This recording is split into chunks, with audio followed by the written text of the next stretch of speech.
বহুত মানুহে স্কোৱাট কৰাৰ সময়ত এনেদৰে ভৰিকেইটা বহুত বেছি বহল কৰি আৰু আঁঠুকেইটা ভিতৰৰ পিনে কৰি বহে।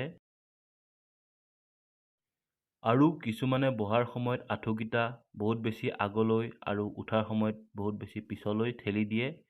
এনেদৰে কৰিলে লেগছ কেতিয়াও ডেভেলপ নহয় আৰু লগতে ইনজুৰি হোৱা চান্স থাকে।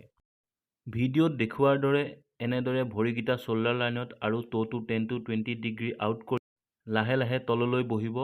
বহাৰ সময়ত 110 ডিগ্ৰী তললৈ যাবলৈ চেষ্টা কৰিব আৰু চেষ্ট আপ কৰি ৰাখিব, বেক ষ্ট্ৰেট আৰু এপছ টাইট কৰি লাহে লাহে তললৈ যাব আৰু ভৰিৰ আঙুলিকেইটা যোনফালে থাকে সেইফালে আঁঠুটো উলিয়াই বহিব আৰু বহাৰ সময়ত যাতে আঁঠুটো ভৰিৰ আঙুলিতকৈ আগবাঢ়ি নাযায় তাৰ প্ৰতি ধ্যান ৰাখিব।